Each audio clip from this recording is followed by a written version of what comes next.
Hey, everybody, welcome to this Board Game Life episode number 65 titled Crowdfunding Conundrum. This is the show about board games, tabletop games, card games, any kind of games along those lines. I am one of your fine hosts for today. My name is Rob, and with me as always, I got my good buddy Mark. Hey, everybody, how you doing? Good to be here. Me too. It's great to be here, not just good to be here. Great. Talking about games.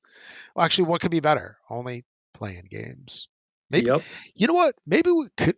Do you think that we could actually like play a game and record a podcast at the same time? You think that would be possible? I'm just wondering. I think it would be difficult unless we were just streaming the playing of the game. Yeah. I see people do that all the time. Yeah. So it's like you get quiet all of a sudden. It's like, is that a dramatic pause? Or is he got analysis paralysis? It's like, what were we talking about? Yeah. Yeah, I couldn't do it because I can't focus on. I'm lucky if I can focus on what I'm supposed to do in the game. Yeah. Yeah. Exactly. Let alone having to record a show at the same time. Yeah. You know, maybe it's doable if it's a game that you know inside and out. Solitaire. I can sit here and play solitaire and record. There you go. So that proves that it's possible. But I don't think we could do Castles of Burgundy while we were discussing various topics. Mm-hmm. Exactly. So, yeah, we'd be talking, then all of a sudden trail off a little bit. It's like you're talking, and then you start slowing. You stole my goods. Dang it! You good. I was going to take from that depot. Goods thief. Yeah. Anyway, so speaking of games, what have you been playing lately? Dude, I've gotten a lot of stuff in, and what's interesting about my list this week is that I have multiple plays of a lot of these. Oh, no way, really? Yeah, so I got a lot of stuff in. Let me just give you I had a good last year. Oh yeah.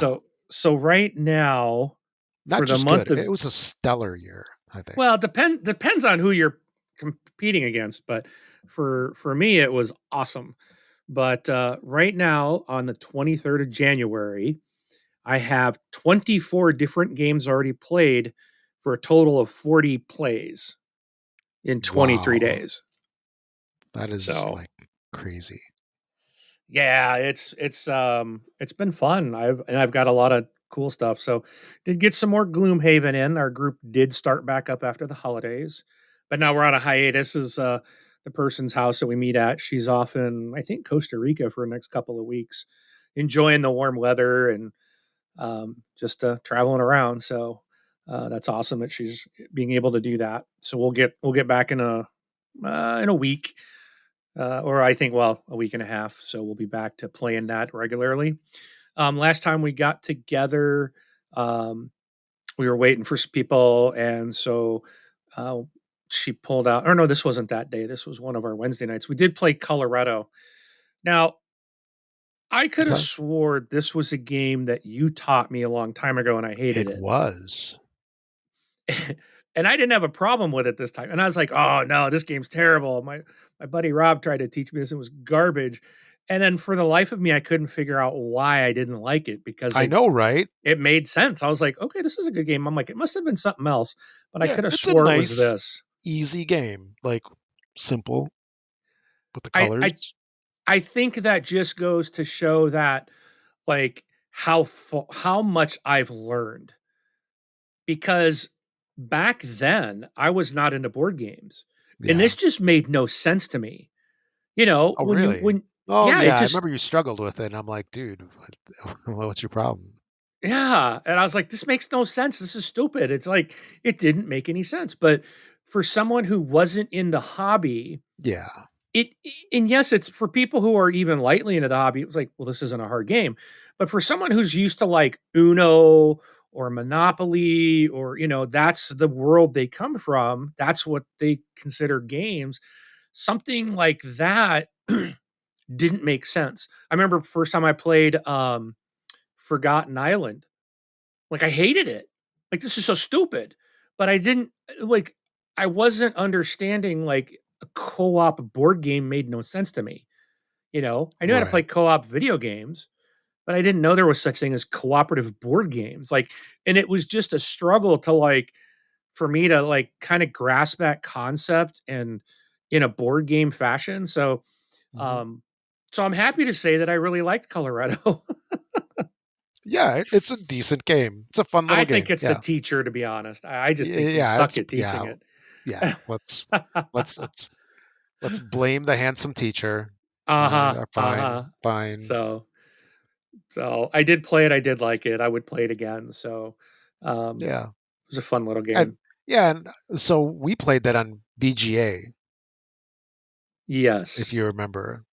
And I remember I'm like, "Hey, let's play a game." And you agreed, which is a big step. I mean, you were open to that at least. But Yeah. yeah, it's like I get when people are first exposed to the hobby, a lot of people are reluctant, because it's because of what we grew up with, right? Shoots and ladders, sorry, trouble, Monopoly, Yeah. all that stuff. We grew up on that. And then as you get older, especially if you're dealing with kids, you're like, oh, I'll play this again. Oh, playing shoots and ladders with like a 4-year-old that cheats. That's no fun. Exactly. And they keep changing the rules on you. Especially when that 4-year-old Yeah. catches you cheating.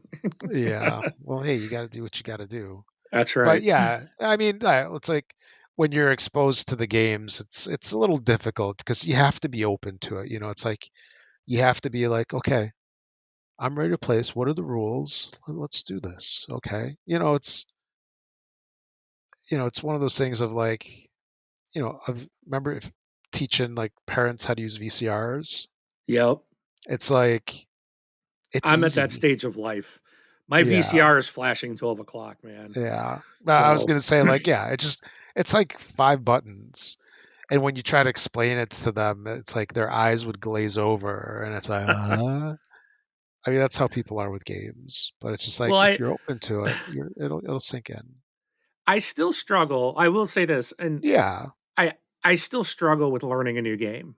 It's yeah, that's it common. Yeah, it takes me like even to something as simple as Coloretto, like it was more by the end of the game, I'm like, oh, okay, I think I'm grasping the concept of this and like yeah, what you do, or I struggled with one last night. I'll talk about in a minute. It's probably a very sure. simple game, but it just like threw me for a loop, and I'm like, I don't get this.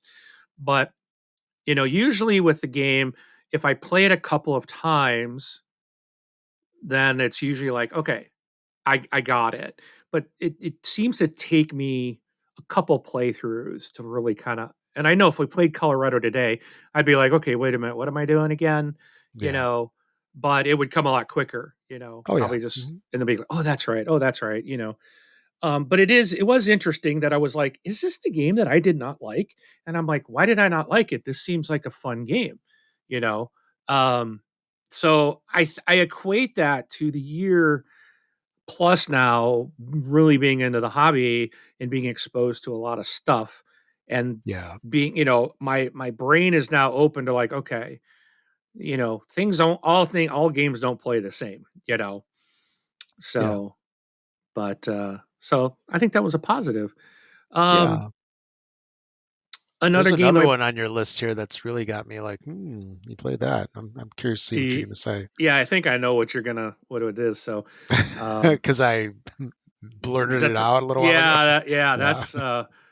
that's it. That was an interesting one. So, anyways, Yeah. my next one I played was Quacks of Quedlinburg. This is like my new favorite. I now Nice. have all the deluxe components. Um, I got all the nice acrylic little tiles, and I got new bags, and the bags are bigger and they're rounded. So like the bags that came in it were not rounded bottoms. So like you could be digging in one bag and have some tiles that were like stuck in the other corner and like flopped over, and you wouldn't know it. So with the round bag, everything is together. and I've got big hands. I'm a big guy, and like these new bags are so much bigger, and like my hand just goes in, and I can, Yeah. move all mix all the tiles up or the little You know what they say pieces, about and people with big hands? they wear big gloves. No, they need big dice bags. They need big dice bags. Yeah. That too. So I love it. Now I told you that I taught my mother's game. She loves this game, Yeah, and that's interesting to me. so I got all my final like upgrades came in last Friday, and I go see her on Friday evenings, and we'll have dinner together, and we'll usually watch a show, and we'll usually play a game. Well, our show that we were watching ended for the season. So we were gonna find something new, and I'm just like, I really wasn't in the mood. I was like, but I Wait, is that brought the Quacks space over. one? Yeah, for all Yeah, mankind. yeah. Um, so it's like, let's just play Quacks. And I had told her, I said, you're really gonna see the difference when I get my upgraded pieces. And you don't, instead of having cardboard in the bag in the middle of your Yeah. bag, that you have acrylic tiles in there. And she was like, I get it. She was like, I get what you mean by that. She Oh, really wow. liked them. And she's like, I understand now why you got them. So I was like, yeah. And Mhm. we play with all the expansions. And she loves it. When I asked her today, I said, "Do you want to play the base game?" I didn't know if I wanted to get the whole thing out. She's like, "No, let's play with it all. It's great." I was like, "Okay."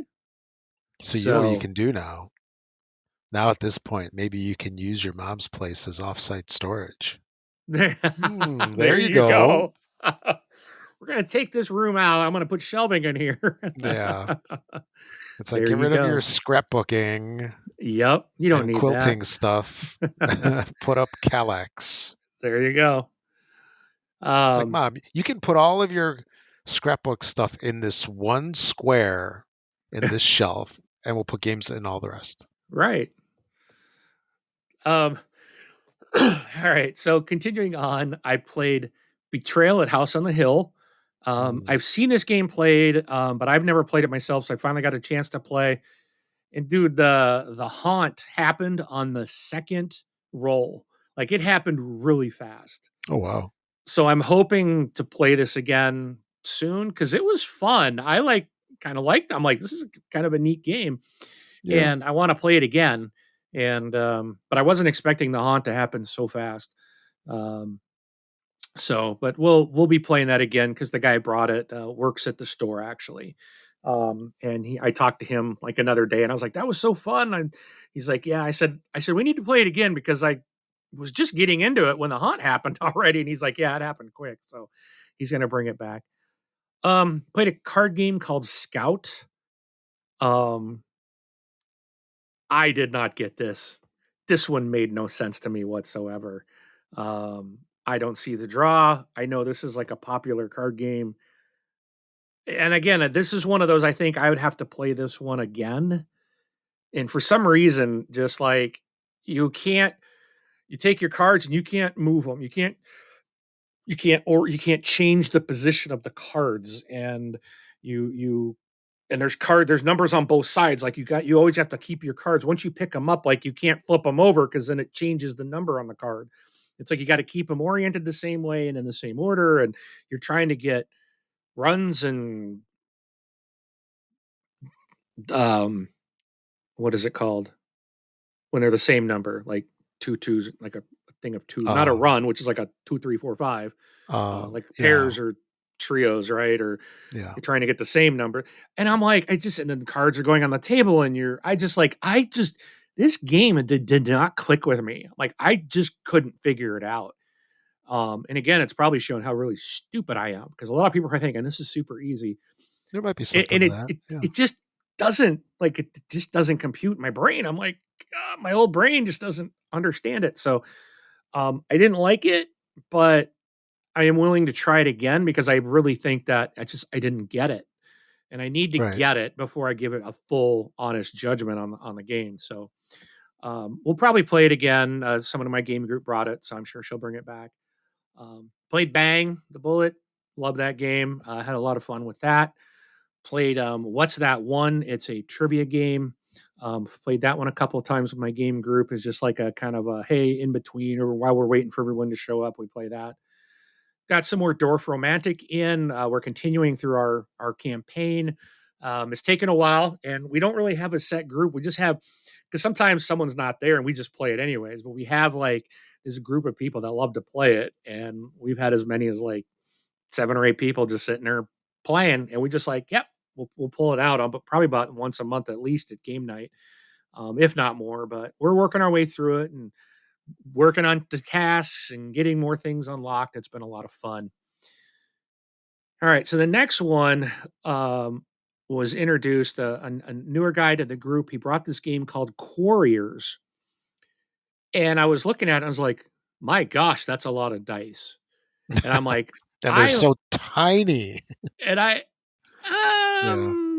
they were smaller, but I've got games that have smaller dice, so Yeah. but I was like, I like dice. I said, even though dice don't like me, I do. There's something about dice rolling that I like. Um, and I think it's the whole tactile feeling in your hand. It's the sound of shaking them together. It's the sound of them on the table. All of that, for some reason, just I like that. And so he broke this out, and man, did I not understand this one at the beginning. Yeah. It was Yeah, like, I can see that. Yeah. but again, by the end of it, I actually ended up winning, which Oh, was wow. Very crazy. nice. Yeah. By luck, absolute pure luck, because I really had no freaking clue what I was doing. I'm halfway through the game and I'm like, well, what do I want to buy? I don't understand.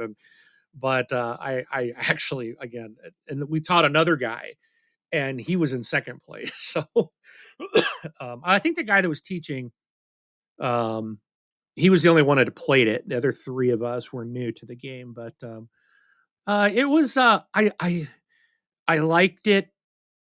Again, I think this would be something I'd really, really like if I could play it a couple more times and get a better understanding of what's happening. Um, Again, it was by the end of the game, I was like, okay, this is this, and it was okay. I'm putting everything into its box in my head, and okay, this does that, check, I understand that, this does this, okay, this is the market, okay, these are the monsters, these are the magic powers or whatever they call them. And Right. at the first he was just like, well, you do this and that, and it was like, we're off and running, and I'm like, huh. um so and what I think is cool about this game is like the amount of replayability on this thing is insane, because there's so many monsters in the game. I hope I'm using that. I think they're called monsters. Um, or beasts or whatever you're fighting.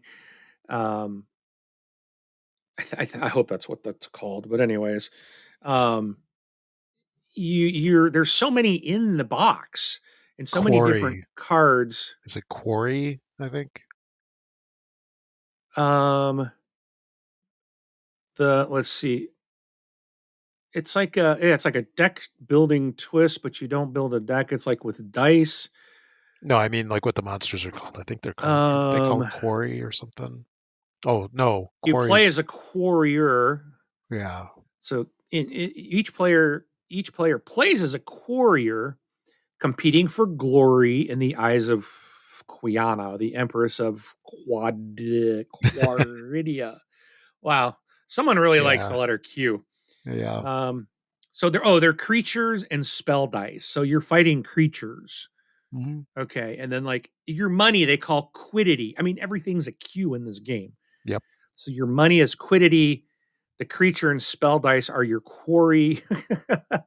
You're a quarrier fighting for Quinia, the Empress of Quaridia. Yeah, yeah, it's a little. But anyways, there's a lot of replayability because you can pull out different magic powers that so you're rolling dice, and some of them are basically money, and you can buy from the marketplace where there's these. I want to say it was like 6 or 8 creatures, and then there was some magic or spells, and I think there was something else in there too. But you can, based on your purchasing power, you can buy. So there's a card it's like a deck builder, but there's one card for like a creature, and it says how much it costs to purchase him, and how or the creature, and what's the glory if you that you gain if that creature survives an entire round. And then there's like 5 dice, and all the dice for the each creature dice are different. They all have a different color, so there's a lot of colored dice in the game, and they have different symbols and numbers and stuff. So you're buying the dice, and then you are putting it in your bag, and then on your turn you pull 6 out and you roll them. So you're pulling 6 random dice out, and then you're rolling those dice to see what are you playing with that round. So, and then if you have, when you place your creatures out, you're fighting other people's creatures that they have in play. And then if you can defeat them, I think some of them will give you points if you, and that's why I think I won, because I just happened to take a creature out that allowed me to score when I defeated another one. But normally you're just wiping everybody else's creatures out. And then if that dice is still out when your turn comes back around, then you score the glory because it survived the turn, type of thing. So everyone else is going to try to get their creatures out to attack you. But the amount of replayability on this is insane. Um, and it's a light game. It's BGG's got it weighted at 1.97 out of 5, so Yeah. 2 out of 5. It is about a 30-minute play time. It really didn't take that long. Yeah. And I doesn't have a, I mean, it's got an average score, 6.7, but I would have given it at least a 7. It's just not too far off. But I got to take a call real quick, so I'll let you tell us what you've been playing. Okay. Yeah. So, been kind of a slow week for me. I did not get anywhere near as much as as Mr. Mark did. But one game that I busted out, and I want to say I talked about this a couple weeks back, was Alhambra, and I had recently just gotten. There was a reprint of Alhambra, and it was like a designer's like limited edition kind of thing. So it's like new and improved, and then it's got like the extra stuff to it, which in this extra box, so it's actually 2 boxes. One is the main game, and then one is all this extra stuff where all these different designers had come together and they had done expansions, and it was, oh man, it's like a lot of big names. Like, now I kind of want to run over there. 1 second, excuse me, while Mark is away, and I get a box that's like 10 feet away from me. 1 second.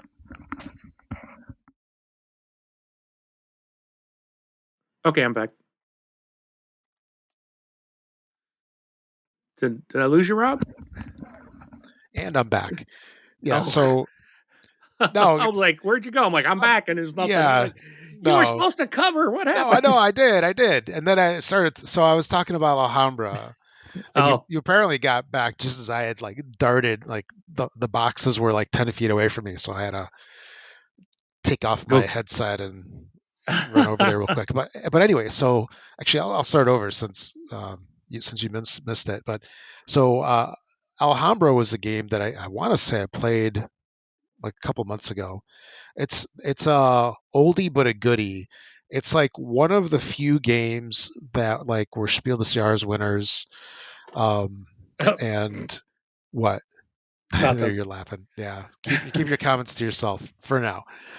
Um, but it's Word it's winners one mean nothing. it's one of the few games that were award winners that are still like really, I don't say like super popular, but that's people still play. It's like some Uh-huh. games kind of win their awards, and I'm looking at the box here, so it won the award in 2003.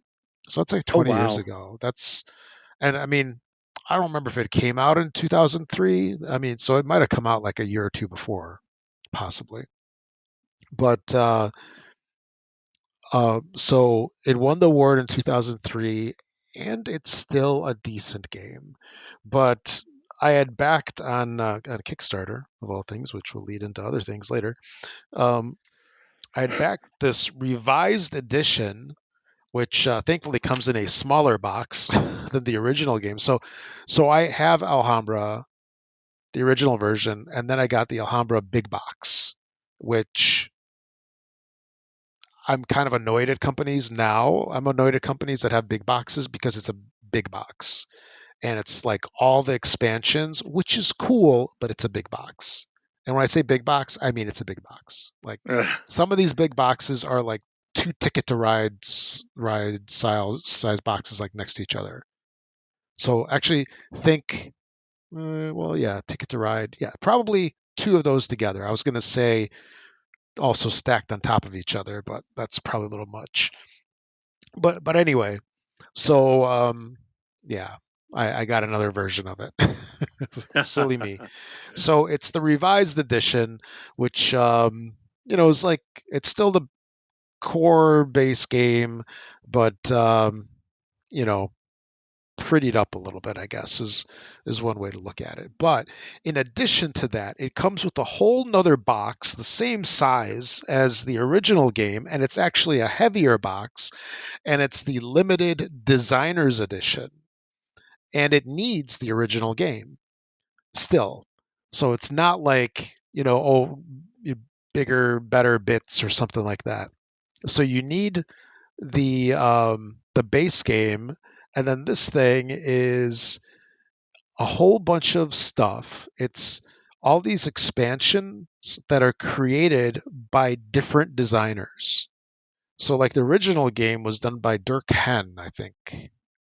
Let me look it up. Dirk Hen.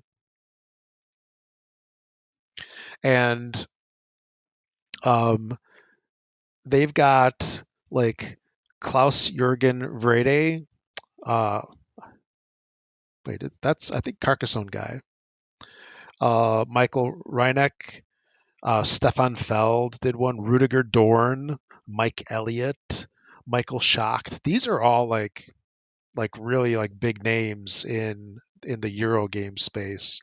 I mean, maybe not as well known as they are today, or as not as well known today as they were back then, because there's a lot more games coming out now than back then, man. Um, but I thought it was fascinating that yeah, that this designer's edition with all these expansions is like heavier. You know what I mean? It's got more stuff in it than the original game. But but anyway, I got these, and then I'm like, you know what? I'm gonna play the OG game and relive it because it's a really good game. I mean, the quick synopsis of it is that think a game like from 20 years ago. So it's not like super crazy complicated or anything like that. It's typical Euro and stuff. But what's cool about it is that it uses cards as money. So there's a couple of different types of currency, like different colors.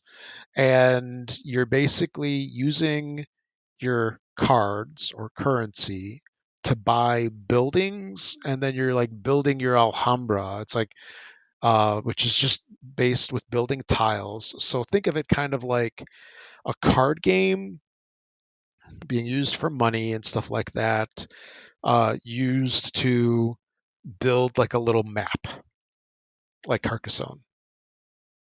So they're just like Carcassonne tiles, and so you're everybody's like building their own thing, and there's various reasons why you would put certain buildings there, and then there's little walls on the outside of some of these buildings, so you want to have those to be on the outside, and it's just fun. It's just a cool little game.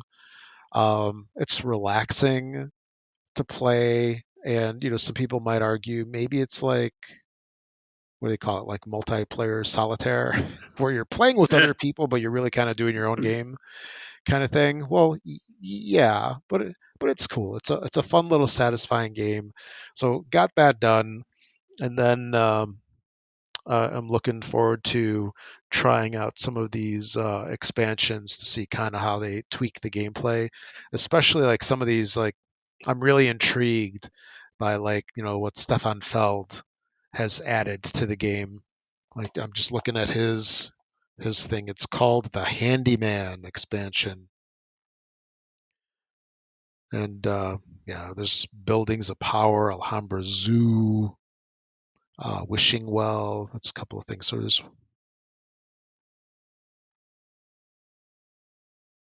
I think, 17 different expansions in here. Is that crazy?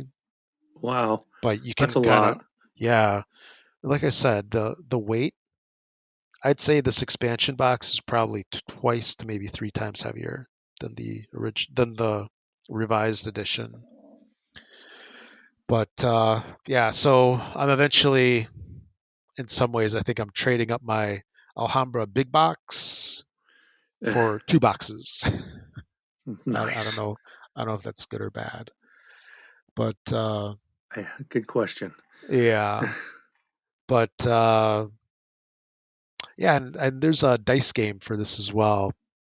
I don't remember if there's like a roll and write because they've been doing a bunch of that where they taken some of these old games and making roll and writes from them, like they did that with Escape and this one other one that I talked about the other day. Oh wait, no, it was Alhambra. Yeah, it was Alhambra.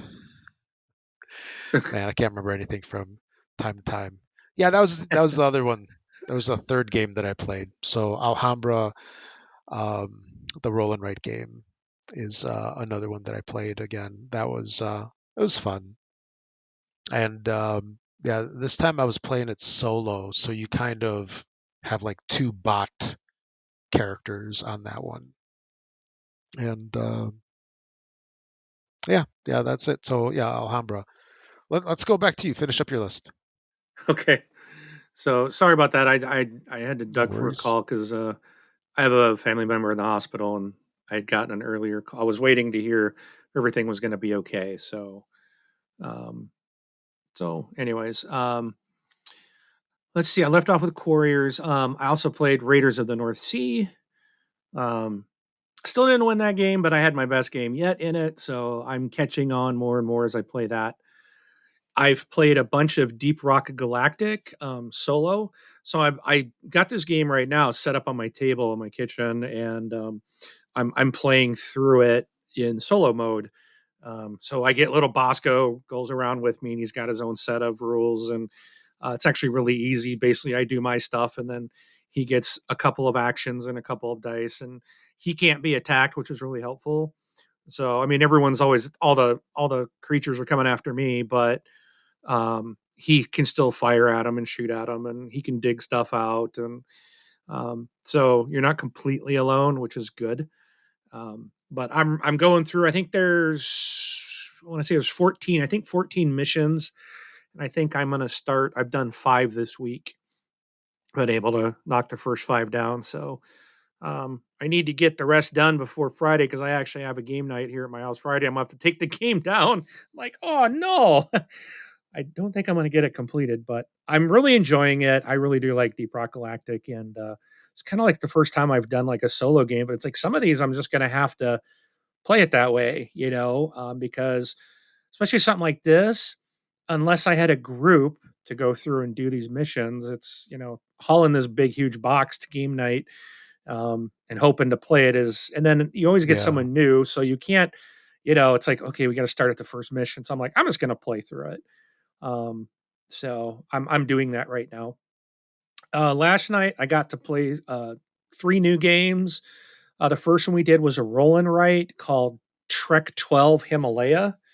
Was actually a lot of fun. It was interesting. You basically have this sheet, and you're writing on it. It's got like 19 bubbles on it in different, and there's some that are in different um, shapes. They're all bubbles, but they're kind of like touching each other, and some aren't. Anyways, they're all kind of laid out differently on different sheets, for complexity. But you roll 2 dice, and everybody's using the 2 dice, and you have options of you can either take the high number, the low number, you can add the numbers together, you could subtract the numbers, or you can multiply the numbers. You can do each one of those 5 options only 4 times each. So you have a total of 20 options. And the bubbles on there's only 19 bubbles to fill on your sheet. So And what you're trying to do is make, like I mentioned earlier, like making runs of numbers or pairs, or the same number, making a run of the same number, or an actual run of 1, 2, 3, 4, 5, 6, 7, so forth. And on the easy game, you just don't want to have a number higher than 12 in any bubble, otherwise you lose points when in final scoring.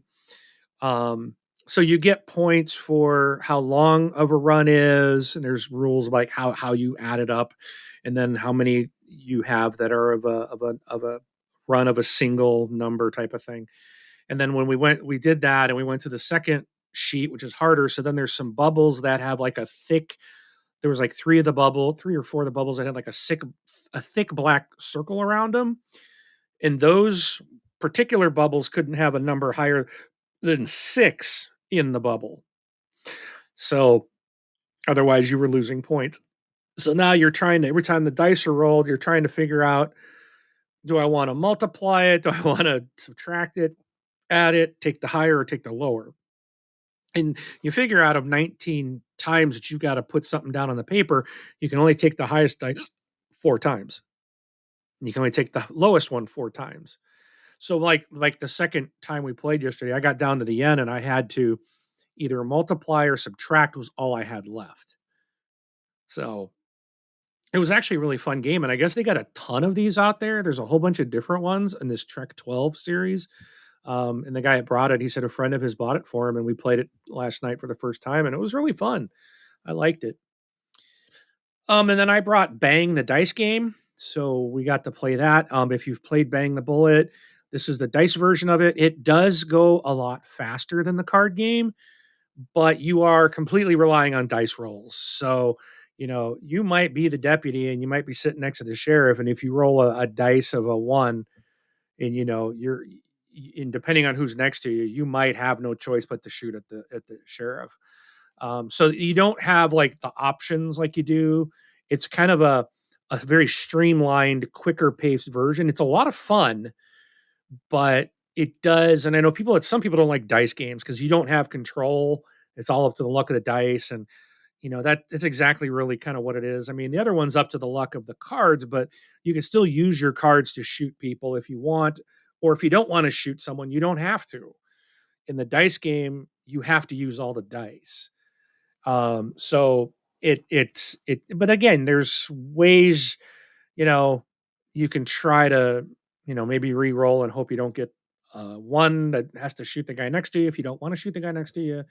But it's kind of like Yahtzee. You get to roll your dice 3 times, and your characters all have like different special abilities, and so it was fun, and we got to play like a couple of times because again, it's maybe about a 15-minute game. So I liked that. It was kind of again, it's a fun game that you can play if you're doing like a nice warm up, or your group's getting ready. You're waiting for people to come in. You're like, hey, let's play a quick game of this. So that's really fun. And then the last one that I played was a new one to me. It was what I mentioned earlier. It was one that just like, man, I was struggling like trying to understand this, and nobody had played it except for one guy who had played the original game. So this was called Excalibohn, which I think it was Bonanza. It's in the Bonanza um, card game arena about beans. So if you've played Bonanza, this is like a play off that. And so the guy that brought the game had not played it. I think he got it for Christmas from someone, and he hadn't played it. Another guy that was there had played the Bonanza version of it, so had an idea, but this one adds like magic in it, and that was kind of new. And but it was like you get a bean, all your cards are beans, and you got to plant a bean, and you got 2 fields in front of you, so you have to plant. That's the first thing you do on your turn is you have to plant. And if you already have stuff down, then you have to like remove something you've got down. And if you're trying to, basically you want to have several, each card will tell you how many beans of that type you want down and planted before you harvest it to gain the coins or the dollars, which is how you win. And if your card, and it's another one, it's like you draw the cards, you don't shuffle them, you can't change them, you just look at your hand and you have to use the very first one. And it just was like trying to figure out when to do something, what to do. Then there's a trading part where you have to plant a bean, and then you have to, like, you can use like a magic if you have the ability to do that. If your planted bean allows you to play a magic card, and if you have a magic card, and then you can do like you flip over the top two cards, and you can go into a trade mode where you try to trade those cards with other people, especially if you don't want them. You're trying to get other people to take them and give you beans that you can play. Otherwise, you have to put them in your hand. No, you have to play them. And then you got to take three more cards and put them in the back of your hand. And that's your turn. And there's all these different beans that do different things. And it's just like, it was like, I was, again, by the end of the game, I was like, okay, maybe I'm figuring this out. But it was one of those, it's going to take me a couple more plays to kind of grasp what the heck is going on. It's got all these symbols, and I'm like, what does this mean? And I'm trying to look at the player aid and figure it out. But yeah, so I got a lot of gaming in the last 2 weeks. Gonna get a bunch more in because I got game night tomorrow. I got a game night I'm hosting here this Friday. So definitely I game every Wednesday and most Mondays, and sometimes usually every Saturday. So I'm usually getting in about at least 3 days a week, and now I'm trying to do some the solo run through of Deep Rock Galactic. So I'm getting in some good game time. But that's it for me. I'll Very turn nice. it back over to you. Yeah, the last game I want to talk about is the White Castle, not the burger chain, but the board game. And this is a game that got a lot of attention back in at the Spiel this past fall in 23. And I had heard so many good things about it. And then when I saw it on the shelf, I'm like, insta buy. And the one thing to actually mention about this game that's a pleasant surprise is that it comes in a smaller box. So, Nice. where Ticket to Ride box style, or I'll say the Aliyah style box, which is like those rectangular boxes, Uh well, huh. those are the norm, of course. This is in a much smaller form factor. So, um, I don't even know. I mean, it's bigger than like a 5x7, and I'd say it's probably like, I don't know, maybe like 7 inches wide by maybe like 10 inches tall, something like that. Maybe that's probably wrong, but close enough. But it comes in a smaller box, which I really appreciated. And when you open it up, there's like so much stuff in it. Like the box is like packed with stuff, and it came with several rather beefy rule books, which was surprising. And I'm just curious, like, what do you do with the extra rule books? Do you keep them like in the other languages, or do you pitch them? Have you not had a whole lot of games that had them? I'm just curious. I've got one game that has it. It's the Quest for El Dorado, and I think it's got like in Okay. French, and Yeah, there's cards. It's French, like it's yeah, got, Italian, maybe yeah, Bang's in German. Italian, but it's Bang is English and Italian on every card, Yeah. so it's not separate. But the Quest for El Dorado does have like French directions and French cards, and I've kept them. But I think I pulled the cards out of the box. Well, actually, I think they're still in there. But it's like one of those things. I'm like, what am I going to do with these? But you Yeah. feel like, well, I don't need them. I'll throw them away. But then it's like, well, you paid for it. It's like Yeah. I hate throwing anything away. Yeah. No, I know. Because, I kind of wonder about that sometimes too. Like Queen, for example, they'll usually have at least two or three, sometimes Yeah, four rule books because, they print international copies of the game where, the cards are, they don't have language on them. They're just symbols and stuff like that. And then, they just pack everything in the same box. So they only need one box for every country, right? Or one yeah. production run. And in a lot of those games, what I'll do is I'll tuck the extra rule books under the insert, depending on if it's doable in the game. So it's there, but it's out of sight, and I don't have to mess with it. Yeah, that's a good idea. And plus, if it's one of those games where you really need to prop up the insert so stuff doesn't fall out of it, like those old when you punch the sprues or the cardboard out of Uh the huh. out of the big sheet, oftentimes I'll take those and I'll put them under the insert to raise the insert so that when you put the cover on, it holds everything in there. It doesn't like flop around as much in between the dividers if it Oh, has okay. them. And then you could put the instruction manuals or the rule books under there as well. But yeah, I was really looking at the extra versions or extra rule books on this. I'm like, should I just pitch these? Because there's not a lot of room in that box. Anyway, so Hmm. um, First the world what? problems, right? Yeah, I know, right? Actually, the problem is shelf space. That is number one problem. But actually, and space inside this box is tight too, because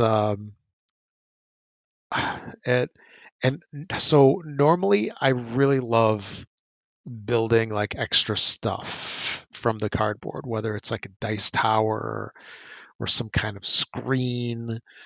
This game has three bridges that you build with like three, like eight pieces maybe totally, and they're little, and they're cool. They're like three different colors, and they're nice little bridges. They look like those wooden bridges that you might see in a park. That have like that pronounced arch in the middle. And so when you build these bridges, it's like they need to fit in the small box. So, so I sort of wish the box was a little bit bigger, so everything would fit in there. But anyway, I'm getting stuck talking about like this mini stuff here. Anyway, this game is has gotten a lot of hype back in Essen, and I was instantly intrigued by it. Where it's set in like not ancient. I don't know if that applies, but um, it's in a couple hundred years ago at least in Japan. And there's this is I sort of like some of these games that are in this time period. Like another one of my favorite games is Yedo, Yedo. That's fantastic. And this kind of like reminds me of it just with the art. And then there's a couple others that came out in the last couple of years that all fit along the same time frame. But what's really interesting about this game is that it combines like a whole bunch of different mechanics. Like there's some worker placement in there, um, and uh, there's dice that you that's the dice mechanic. I'm drawing a blank right now what it's called. But anyway, there's a couple different mechanics that are part of this, and it's like really fun and satisfying to play. And the interesting part of this is that the game plays in 3 rounds, which correspond to years, I believe, and you get 3 turns per round. So technically, this whole game is 9 turns, and and it's a full game, and it actually takes a long time to play as well. But yeah, it's a really fun game. The White Castle. It's satisfying. It's like a Japanese themed worker placement game, and I think that the interest that people had in it back from Essen is well deserved. Now, I do have to say that the whole three bridges, which are creating the little storage problem for me, I need to look to see on BGG if people have like how do you pack this? Actually, I think you can probably put the bridges together, like the handrails to handrails, and like stack them. Maybe that's it instead of like putting them individually. Maybe I solved it. But so There you go. what you do with these bridges is they go off on the side of the board and you put the dice on the bridges. So, I mean, it's like a cool little gimmicky thing, but you really don't need these bridges. But it's a nice little add-on. It gives it a nice little three-dimensional look where, you know, it might be a little more boring if it didn't have it. But yeah, that's the White Castle. So Cool. that's it for me. And then Alrighty.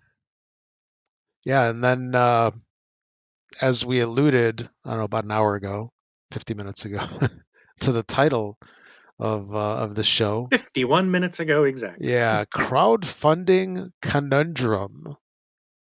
Is crowdfunding a conundrum? It can be. How so? Is it good? Is it bad? We've talked about this before, Yeah, we've touched on it. kind of Yeah. touched on it, and there Actually, we was probably say it every time we talk about a Kickstarter. When I bring probably this up. maybe we have covered this too much. I don't know, but this is the official coverage of it. Never to be spoken of again until we do. Um, so the game there. So kind of what my thoughts where I thought about this was wanted to hear your opinions on it. Rob, was if you think crowdfunding is a good thing or a bad thing. And I don't honestly, I don't think you can say it's good or bad. I think it really kind of depends on the person's viewpoint who is going to maybe buy into the crowdfund or support the project. And it might be dependent upon the project owner who is actually doing the project, whether maybe they're doing it as it's meant to be in the spirit of crowdfunding, or maybe they're just abusing the crowdfunding platform. And that's where I'm like, sometimes I think it could be good, it could be bad. So you might have heard of this little game called Wormspan that Stonemeyer Games is going to be releasing on their website the end of this month. And I guess this was one that did not, they didn't do a crowdfunding for. They're just going to release it on the site. And I personally, I was like, you know what? I like that because a company, I don't think crowdfunding should be for people like large companies like Stonemeyer, okay? Yeah, Or, even that's those, that's been a you hot know, debate for years. yeah, to me, crowdfunding is for people who want to make something that don't have they're just going out to find investors to make their dream come true. Well, all these big board game companies, I guess I can't say all of them, but a lot of them are using the crowdfunding platforms to get money early to make games. But the thing is, it's like, well, you're already making the game. It's like you see all these pictures and and you go into the crowdfunding and or the project, and it's like, here's videos of the game, and they're always like, well, this is just a pre-production or whatever. It's like the ones I've seen that I get are like, no, that's the exact same thing that was in the video. And they're always like, oh, here's all your stretch goals, which stretch goals are a joke. They've already got them. They already know what they're doing. It's included in the Yeah. box, and they're just making it sound like you're going to get something. Mhm. So I kind of really And you know what? There's been a whole bunch of, well, not a whole bunch. There's been a number of Kickstarters that are like, well, we didn't unlock all these, but we'll do it anyway. We'll do them anyway. right because they already made them. Yeah. It was just a way to try to get more money, and that's where I But think it's bad. but Be- and okay. Well, I was going to well, say there are some companies that will do things like this is something that really sticks out in my head. It's like, okay, if we get X amount of money, we'll go from, like 3 millimeter cardboard player boards to 4 millimeter, or like double thickness, or they'll have like linen finish cards, like where it's actually like a step up above upgrade, not just, here's these two other characters that we left out of the base game. Right. That they're going to give you anyways. Yeah. Or we left them out of the base game because they broke the gameplay. Yeah. But we'll But we'll we'll add make them them as a expansions. Kickstarter exclusive. Yeah. Yeah. And it's like they get in that, like, a lot of times it's like, oh, I've got to have this, or I need to pay for it now for something I might get 1, 2, 3 years later. Um, I'm gonna throw one out that I backed. My bag, my Oh yeah. custom bag, right? That I've You been haven't waiting gotten that for. I was yet, super right? have not gotten. It was supposed to have it last summer.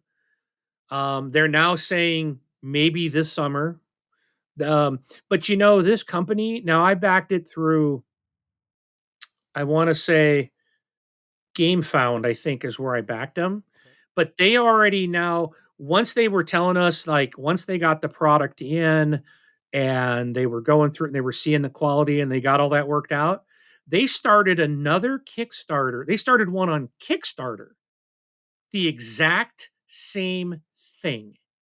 And I'm like, you haven't even fulfilled. I really wanted to go in there and make a comment. Like, this is not new. You ran this on GameFound. You haven't even fulfilled it yet. You're way delayed, and you're already out on another crowdfunding platform to push the exact same product. And that really irritates me, Yeah. because I don't think that's because if there's people that don't know about GameFound, because Kickstarter's the big one, right? And I think that's what everybody knows what that is, and they're like, "Ooh, look at this." Well, they don't know that this is already not even passed. They've done this. It was supposed to be out at this point 9 months ago, you know, and we still don't necessarily know when it might be in our hands. And I know they can be delayed, but to put out another campaign to raise money for one you haven't even completed yet, and it to be identical, I think breaks the whole rules of crowdfunding. And I think that really is not fair of that company to do that. I I want to think say it's that really underhanded. yeah, I want to say that there's rules against it, like Well, which is they do it probably all the why. time. But I there's something Do you in think Kickstarter rules. Kickstarter? Do you think Kickstarter's going to say no? You can't do this because you've already done it somewhere else. Because that means Kickstarter's not going to make money. Well, They're going yeah, to make money for off everything that's posted there. They're not going to care. yeah, yeah, because they get their what 9% or whatever it is. Whatever it is, they're making Yeah, money. It might be in the rules, but it's obviously not being adhered to. And that's where I'm like, this is not. I don't think it's a good thing, because if this company that sold me the bag and my playmat and said, and I get it, I was supposed to have it last summer. I get it. Delays happen. I get that. That's part of it. But when you haven't fulfilled it and you go start the exact same campaign on another crowdfunding site, that almost makes me wonder, am I really going to get this? Because you haven't even fulfilled to the original. And then I'm hmm like, I wonder if the one I completed, was it even the original, or was it on Backer Kit or Indie? What was the Indie Go Me or Indie Go Go? Indiegogo, Or go. yeah, maybe it was on another one. Maybe they're just bouncing around getting all this money and not going to actually ever fulfill anything. How do we know? Hmm. So it Yeah, really raised a lot of questions about when I saw that happen, and that really irritated me. I'm like, you guys are going for more money on this project that you haven't even fulfilled yet. And then you've got, like, companies that, like Simon, right? I think they're terrible with it. United, the Marvel United, putting all those out there. You guys have so much money, and they're going to sell bank, and you're just getting all these people's money a year or two in advance, instead of when it actually hits the stores.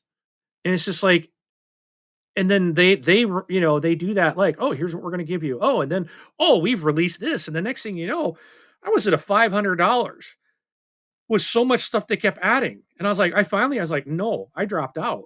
yeah. I'm like, I'm not paying this. This is terrible. It's a whole bunch of expansions. Like, oh, if we get all this, we'll make this. Like, no, come on. This is all of this was already done. You guys have enough money. You shouldn't be taking from your consumers. See, to me, it feels like they're basically robbing their consumers, because I could put Well, that money in the bank. is it robbing Well, them if they're throwing the money at you? I get it. I I get that know. part of it. If someone wants to send me money because hey, if you guys want to, maybe we should crowdfund this board game life. Maybe that's what we need to do, and say Yeah. we'll put out an episode every 2 weeks. The more money we get, But it just seems like they don't need it. They're taking advantage of. They're using a system that wasn't intended for them. It was intended for if you and I wanted to make a game, we had a great idea. By It's how creators. we Yeah. get. It's for creators to do it. Yeah. Yeah. It was. Simon already has. They pay for their creators. They're all in house. And I just that's yet I backed. The next dice throwing. That was about a $450 investment. I gave him Yeah. everything. Give me everything you got. I'll take it all. Yeah. Because I know if I don't get those freaking acrylic tiles, they're going to be super hard to find, or I'm going to have to wait. You learned your lesson. Yeah, because I don't have them for Santa versus Krampus, man. And in last month, BGG store was like, "Hey, we're going to have the Santa Krampus acrylic tiles in January." And dude, from January 1st, I was every day going to the store. You got them? You got them? Like, what's new in January? I was Yeah. waiting for that. And then boom, it hit and they weren't there. And I Oh, was they sold immediately, out? no, they just weren't there. And their little note was like, "Oh, we'll have them in February." And I was like, "Urgh." I was like, come Yeah. on. It's the only one I don't have the upgrades to. And then So you get them in your hot little hands and you're like, yeah, and I'll my probably never play with them, but precious. I have them. Yeah. Yes, my precious. So, so that's another thing. It's like I think they dangle that over your in front of you, like, "Ooh, this is what you're going to get." Ooh la And then la. if you don't Yeah. buy it, then you don't get it. Like the special edition of Castles of Burgundy. I bought the game. I bought that special edition. I paid like $170, $180 for that game. And I'm like, I don't even know if it was kind of a dumb purchase, at least what No, I it thought. wasn't. No, Well, well, I mean, at the you had time, you had my recommendation on that one. So that wasn't a blind purchase. yeah. Although, you had never played it and your one experience with it was less than Yeah. ideal, but still. So to put that kind of money down on something, and it wasn't a Kickstarter. I didn't get that. It was, I Yeah. think, already gone, but I was able to buy the Yeah, it special was on edition, but Game it was, Found, I think. Yeah. yeah. So I got it, I think, through Miniature Market, I believe, is where I got my copy, but it wasn't the one with the acrylic tiles. And now it's like I love the game so much that I want those. Well, you can't find them anywhere unless you go to eBay, and I ain't doing that again. Yeah. And because they're gonna be like $500 for the $60 tiles, like no, I wonder if they're going to do a reprint of it. I mean, who knows how many copies they have, but I don't know, yeah, but they might do I they want might those do more tiles. But acrylics, yeah. so that's like why like I feel like, oh, I want, because if you really like the game, like the Quacks of Quedlinburg, I love that game. I can't believe how much fun that game is. I want all the upgrades for a game that I really do like. Oh I yeah. want it. You know, that, You know, there it's worth it, right? right, If it's a game that you enjoy and you get replays of and the people that you play with love it, it's totally worth it to get all those right. extras. But, Yep. you know, for some of these Kickstarters that, I mean, they You suck might you play in. once. Yeah. Yeah, because like you don't know how good it's gonna be, and you're like going all in, getting all the extras, and the thing is, it like nickels and dimes you. Yeah. Like, well, yeah, for $15 more, I can get this playmat. Then you add, Yeah. oh, and this is only like these coins are only another $15. Oh, and Yep. these dice holders are only another $10. And it's like next thing you know, it's like Ooh, 450. this poster's only $85. Yeah. Yeah, wait, a poster? Why do I need a poster?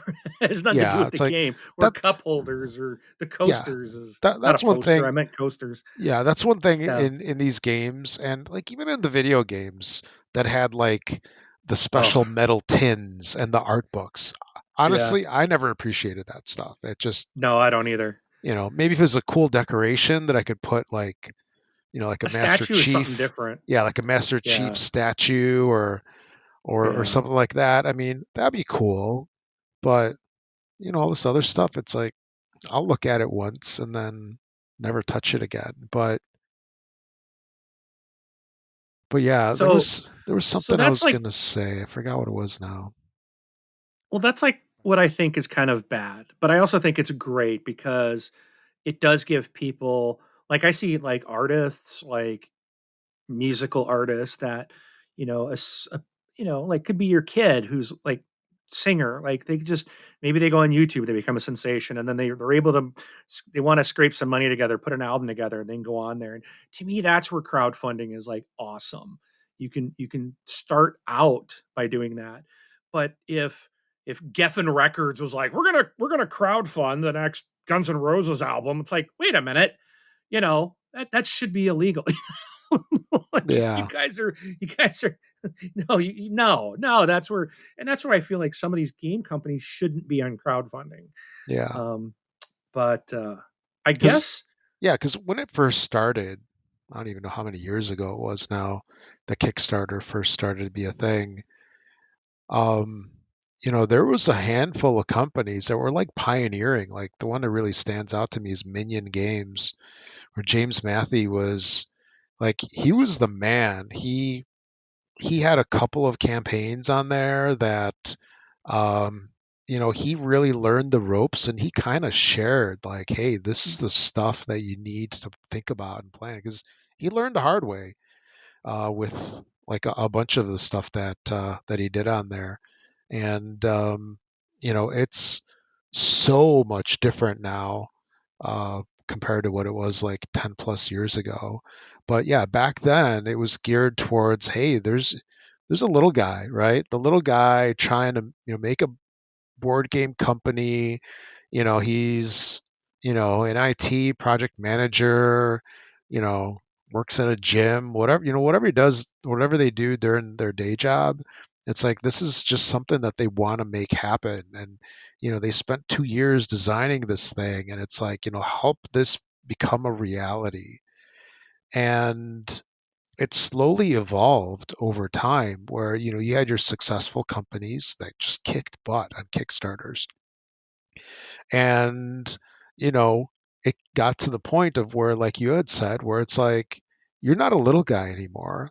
It's like, what kind of benefit are you getting from this platform? And for a lot of these companies, what they're getting basically is a lot of hype, right? yeah. Because now, just think about it this way, it's like, what's sexier, a Kickstarter campaign or a banner ad on BGG, about a new Yeah, game that's coming out in, a couple months. right.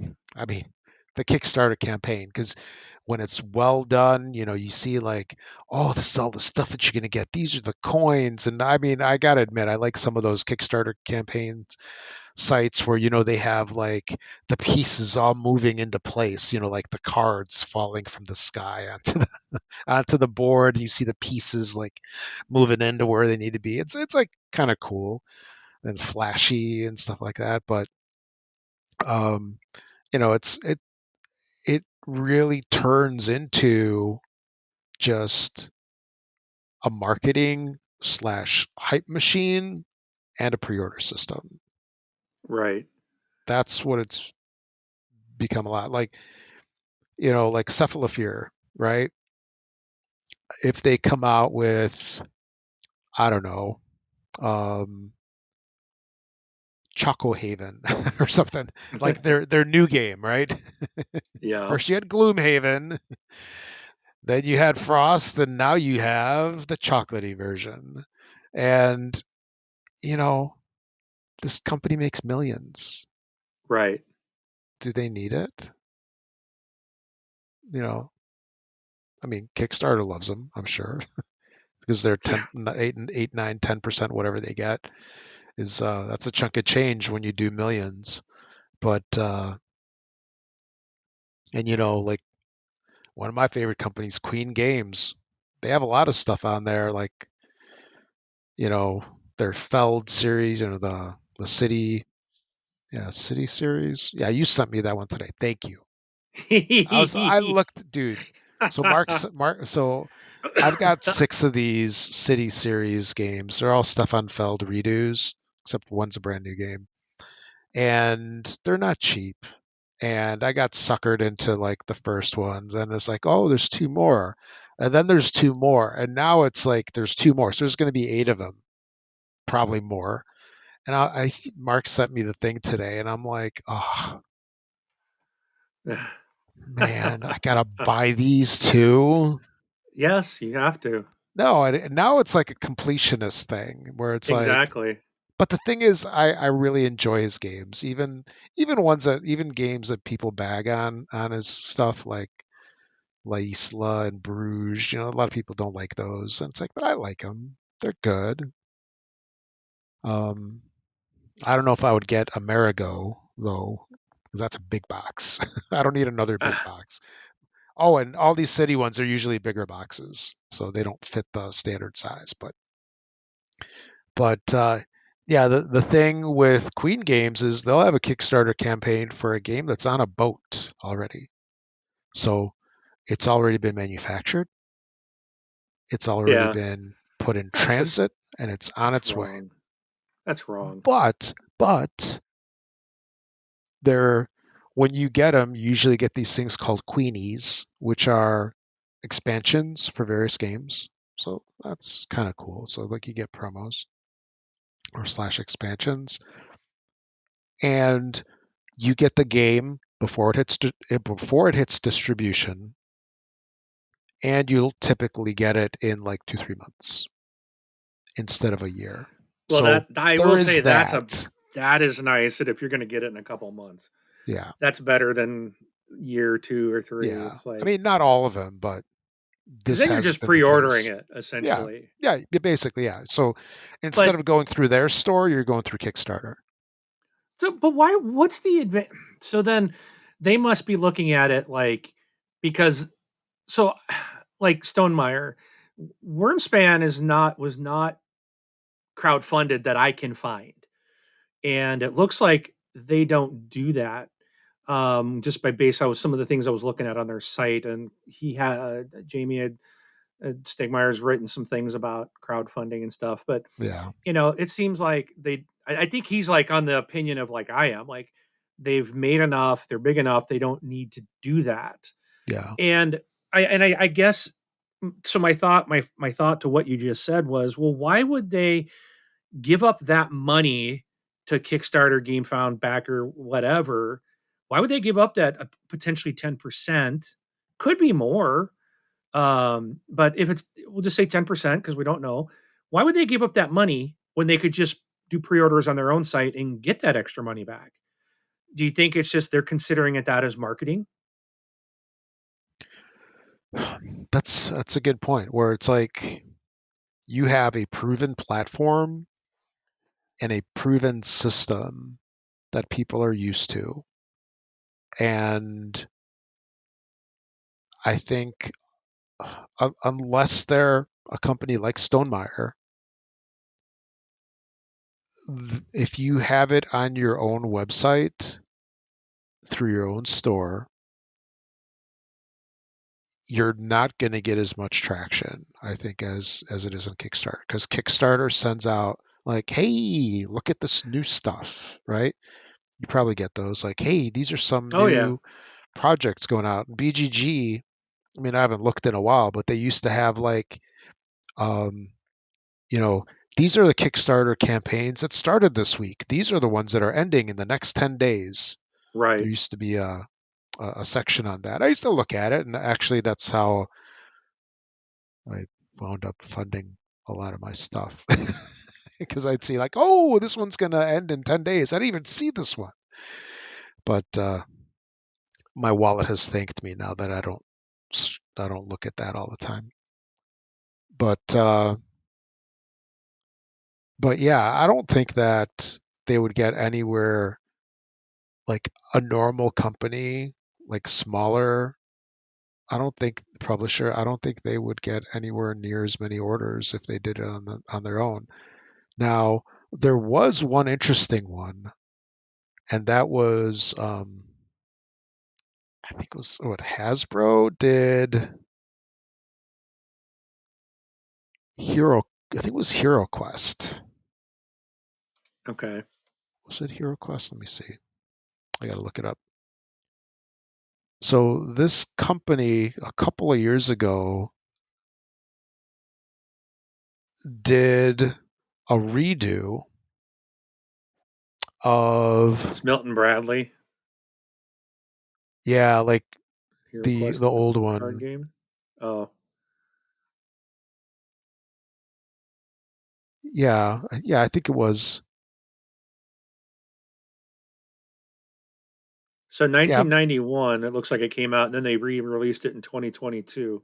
yeah, this is the one I think. Oh yeah, publisher Where Avalon Hill and Hasbro.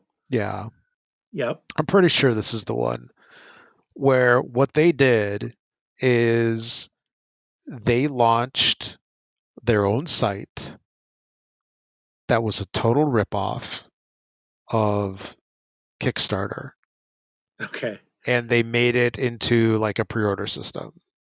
So it's like genius. I mean, I looked at it, I'm like, huh, look at these guys.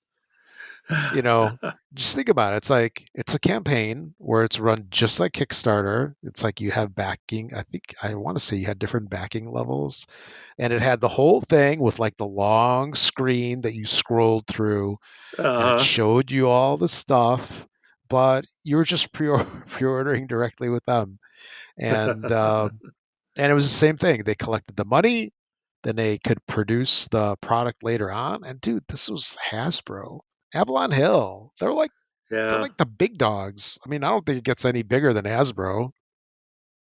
I think they're the biggest one out there. And it's like they did it in such a way that you know they did it through their own site, but they made it look like crowdfunding, which is fascinating to me. But anyway, yeah. So to answer your question, I don't know a I company want like answers, Stone. Rob. Is it good or Yeah, bad? but I'm just saying, like, if you were asking about, can a company do it on their own? A company like Stonemeyer can, because they have the hype, they have the name, the recognition. There's a lot of people that love their games. Maybe not all of them. Definitely Wingspan is like really popular. Yeah. Scythe, some of their older games. I don't know. I don't know how popular Viticulture and those are anymore. There's that one like Tale of Two Cities or something like that. I don't know how popular those still are, but Wingspan, man, people are all over that one. And Yeah. Wormspan, or is it Wyrmspan? Dragonspan. Wormspan. I'm yeah, I don't know, but I I I'm I like the fact that this company's not doing crowdfunding. That they're going to be Yeah, like, "Nah, they got to stand on their own. They're big enough. They shouldn't be using that platform for that." So I do admire that. I've looked at several videos and people, people that I watch that have had the, been able to preview the game and stuff like that. That they've gotten it from them, and some of the things were like honest reviews because they're like, I don't really need this. And someone, the other person in the video is like, no, but I really like it. And they are comparing it. How does it compare to Wingspan? Because it is a Wingspan. I forgot how they called it. it's it's in that I think it's birds like bigger but bigger. Yeah, it's um it's inspired by the mechanisms of Wingspan, sure. but it is its own game. It is not compatible with Wingspan. And then like I was watching the video today of a couple going through it and talking about like they played just a couple of rounds and like what's different and what where the similarities are, and it really is its own game. And I think it's actually really cool looking because I think the dragons and the art and the different stuff is really neat. And I've been seeing this like everywhere, and it's just like, so I was wondering, is this just going to be all hype or is this like real? And the thing is, I think this is going to be real. I don't think it's going to be overhyped. I think it's going to be legit. I think they've got another winner on their hands because dragons are cool. The artwork in this game looks really phenomenal. Now, Yeah. will it appeal to people that like Wingspan? Maybe not. I think it depends. Like someone like myself, like I do enjoy Wingspan, but the dragons I think is a cooler aspect for me. Yeah. I would probably play this over the other one, and it does play different. But I've put a bunch of deluxe components into Wingspan too because I do enjoy it. Um, but the fact that they are doing this on their own and not kickstarting, it's like, yeah, I think I'm gonna try to order it on their site when they go live, and support them because I'm really like that this company's not going after us a year or two in advance. They're Yeah. going to be like, we're going to stand on our own, and our game is either going to sell good or it's not, and we're not going to take everyone's money. And and he made a comment, if I can find it, in one of the recent blog posts. Oh yeah, it was the last one that was written, and the question was, why should I buy your game? And this was from, was this Jamie that wrote this? Um, who wrote this? It doesn't say who wrote it. Okay, I'm assuming this is Jamie Stegmeyer that's writing this on the Stonemaier Games Yeah. blog. But he's, why should I buy your game? And he says, I hear this question or versions of it from time to time, yet it always catches me off guard, as I'm not here to convince anyone to buy anything. I'm not a hype man. Rather, I want to present you with information about the product so you can make an informed decision. Rule books, unique To me, mechanisms. to me, that's what a hype man would say. You can always spin everything. What are you? Yeah. Are you a lib? I'm not a No, hype. I'm I, not a hype man, says the hype man. yeah, No, I'm, but I'm, I'm totally joking. but he's going to give you the information about the product so you can make the informed decision. The rule books, unique mechanisms, components, photos, stories about the design process, etc. And he says, also importantly, I try to share a variety of third-party opinions, overviews, and playthroughs, which is one of the things I saw, and it was a third party. And granted, and I know some companies will be like, "Hey, we were sponsored," just to let you know out front, say Stonemaier sponsored us for this, so take it as you want. But some of the places I watch they'll still tell you what they think, and that's what I got from the one I watched today was, they were kind of like, they liked aspects of it. There's things that yeah, maybe not. They preferred the way Wingspan did it.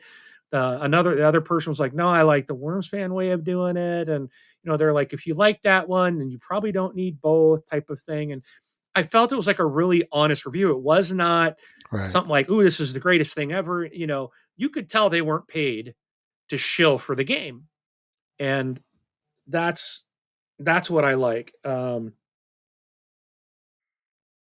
And they'll and so I really, I gotta say, I'm appreciate what Stonemaier at least looks like they're doing. They didn't kickstart it. They're gonna just release it, and I think they're gonna do very well on it. So, and I Oh hope they yeah. do well because I would like more bigger companies that are successful to stop sucking the sucking us dry on the Kickstarter side. Yeah. So But in the end, we do throw our money at them. I know, It's I yeah. know. Oh yeah. And I am part of the problem because how many Kickstarters am I currently waiting on? More than I need to talk about. Yeah. I have no idea how many I'm waiting on. That's how bad it is. Yeah. So So I wonder about that Wormspan, Wormspan, whatever, because it's a different designer. So it's not the same designer as Wingspan, if people are thinking that, right? Because Wingspan is done by Elizabeth Hargrave. but I believe she was still part of this. Um I believe she was. Or here I'm looking at the box right now. Oh yeah, it shows that she was a developer on it. Right. So So so the designer designs it, and then the developer is kind of like, no, I don't say like a project manager kind of, but they look at it and they're like, change this, do that, and um, you know, she helped guide the game to where it is now. yeah, But so I haven't really been. Oh, and it's done by the same person that did Apiary, which is one of their other games that came out sometime last year. just recently. It's not been that Yeah, long, I don't think. I've yet to see it in a store, which is yeah. another thing that's annoying. That's the other thing. Part of the problem with Kickstarter What? is you get the Kickstarter in, but then you won't see it in a store forever. Yeah, Like I just saw like Flamecraft into my local store just recently. yeah. Because that Well, one's it was a sold couple out. months ago, and then it's out now. They've got it back in stock again, but it's just like goodness gracious. Yeah, because And I think if they didn't kickstart it, they'd have more in store in stock for people to buy. yeah, I mean that's like a tough thing, right? When they kickstart, they when you kickstart the game, you get a certain amount of backers, right? So let's say you sell like 5,000 copies. At the same time, they need to print games for retail, the ones that go through distribution. And then they have to guess, right? Because you don't know how many excess copies you'll need, right? So if your Kickstarter was bought by, like, let's say 95% of all the people that are going to want to buy your game, if you print another 5,000, those things are Ugh, just going to be like killer inventory, right? They're just going to be like sucking the money out of your company. So yeah, it's like they print some excess based on hype, and until those sell out, they really don't know, right? They don't know how much of a need there's going to be. And then that's where they run into another problem, because this is what happened with Flamecraft, where they sold out of everything, and then it's going to be months before you can do another production run and get it shipped and back into distribution. So, like, when I picked up my copy, um, I want to say I picked it actually when I was out of town. I picked it up in when I was in Vegas at a store out there, at the store with a lot of drama. oh And yeah, yeah, and so I picked it up over there, and that was like the next print run. And I want to say I haven't seen it since. Like, not that I really looked for it. It's like, yeah, what's once you get it, it's like then you don't notice it anymore on the shelves. It's like, yeah, I got it. I don't care about it anymore. But yeah, then you just run into the problem of, like, how many print runs, do you need subsequent? And then, is it even going to turn into like an evergreen title, which, will continue to sell yeah, like over and over and over in the future, or is it going to die out? But yeah, it's there's been a huge change in Kickstarter, definitely, from what it was intended for. And well, let me ask you this. Yeah, there is a campaign in the air quote spirit of Kickstarter, but since Kickstarter doesn't outlaw companies like CMON or Queen or whatever from doing it, is it bad? Is it like breaking the rules if Kickstarter themselves allow it? You know what I'm saying? I think it breaks the Spirit. intent Yeah. spirit, yes, Yes. the Yes. spirit of the That it does. platform, the intent of the platform, and greed has said, "Well, throw all that to the to the side Yeah. because we don't care. We want to make money." So Yeah. it's I like it, but I don't. It's like it's weird. It's because I am supporting big companies on there because I want it. Yeah.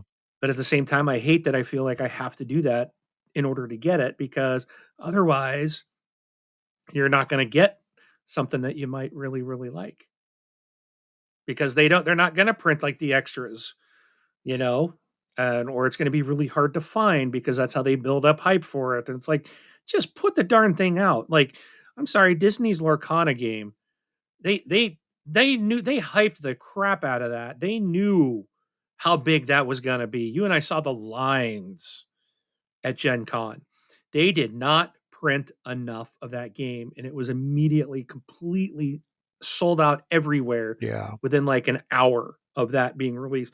And then there was nothing for Yeah. months while they had to go and try to reprint everything again. I had And it's heard like, some stuff on like if that was intentional or not. I'm sure it was. Yeah. That's all part of PR and marketing, and it's a way to build up, you know, false falsifying the hype or whatever, you know. Well, we won't put enough out there, you know, and people will be clamoring to get it. I mean, that happens all the time, Yeah. you know. Yeah. I mean, So people get caught up in the hype, like even like in a simple fashion of like, waiting in line at Gen Con, like to buy something like yeah. Sky Team. People are like, what's this line for? It's like they they just want to know what's the line for, basically. Like, should I be in the line too? Yeah. And you know, that's another thing too. It's like, so Yeah. I've played that game like maybe 3 times, and I've played the starter thing that I played at Gen Con. Yeah. And it's like, so why did I have to have it? Because every time I've tried to get it out to play, I'm playing with someone new, so I got to go through the first one. And Yeah. I've yet to even go into what that whole game has. Hmm. It's like, I need to. Yeah. It's just like, so yeah, the hype's there. It sucks. And it's like, I am kind of worried about, can I control myself this year at Gen Con? And I'm controlling myself with crowdfunding by just not looking at it. Yeah. The emails come up, I'm like, delete, delete. Or if I open it, I scroll through it really quick. Like, if something doesn't catch my eye, then I'm gone. I don't Yeah. want to know. What you should do is scroll through it really quick and go to the bottom and hit unsubscribe. That's what No. you would do if you're SMRT. So, all right. But yeah. Oh, and I was just going to ask you one last thing. Um, is what so when you order Wormspan, is it gonna be like done? Like, is the game done and you're gonna get it shipped in a couple weeks, or are you basically doing a Kickstarter through Stonemeyer Games' website and you're gonna get it in a year? I believe the game is done. They say that the estimated Stonemeyer launch is January 31st. I'm understanding that this game is done, and that you're gonna go and order it, and they're gonna okay, so here's what it says. Here's what you get.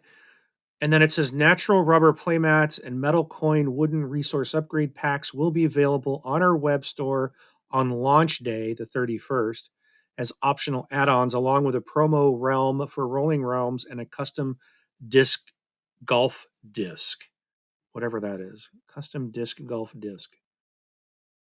Um, it's going to be in the range of $70 or around $60 with the initial launch discount, or around $50 during launch for the Stonemeyer Champions. Every copy of the game is the same, and we've tried to make the standard version feel deluxe even without the metal coin wooden token upgrade pack and the rubber playmats, which are priced similarly to other deluxe components on the web store. So I think the way I'm reading this is it's going to be, oh, here's their schedule. Product launches on the store around 10 a.m. Central, slightly earlier in Australia. The exact time of your order So the exact time you complete your Wormspan order on January 31st does not impact the day it will be sent relative to other orders Our fulfillment centers ship in optimized batches. We can't combine multiple orders placed by the same person, and canceling a placed order causes logistic issues at a fulfillment center. So please take your time that day to put exactly everything in your cart that you want before checking out. February, March, the initial orders shipped to customers from fulfillment centers in the US. So they're going to start, Yeah. this is January 31st. So by late March is the worldwide retail release. So So it sounds to me like this stuff's on the boat. So it's, yeah, this sounds like it's on its way to because, distribution. yep. So they probably already have them. Yeah. So that's cool. Because I was Yes, just to me, this is kind of like what you said about that one company. It's like it's on the boat or it's already, you know, Queen. they're going to be shipping them. I could have it. I could essentially, I mean, they're going to ship them in February and March.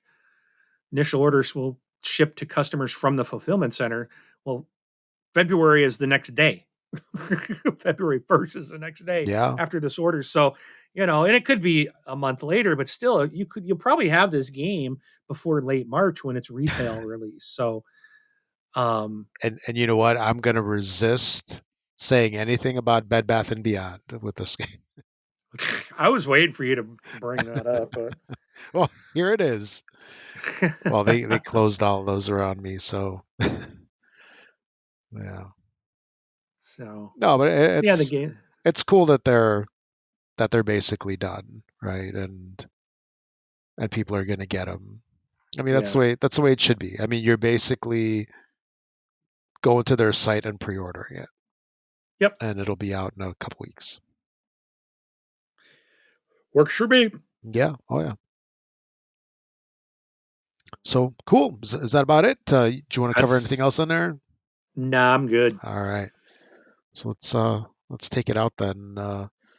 It's a good discussion. I somehow really like talking about Kickstarters. Maybe because I can talk about it and then it doesn't cost me money as much. Although sometimes it does.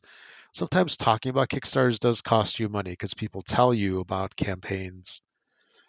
Yeah, Yeah. I did back like I think 2 games this Like past week. So, paperback and typewriter. oh, is that coming out soon? Did you? Yeah, you talked me into that one, Yeah. Oh and I don't yeah. even know why because I don't think it looks interesting. It's fun. I Yeah, mean, we'll see. We'll see. yeah. But I saw something like there's something with that one like they're not gonna ship it. Like it won't ship together. There was a problem, and the games are not going to come out at the same time. Oh, wasn't it um, something like they had a printing error or something, or Let me go something back to wasn't in the. the box? Oops, let me go back to. Oh, what happened? Where did I click? No, get out of there, please.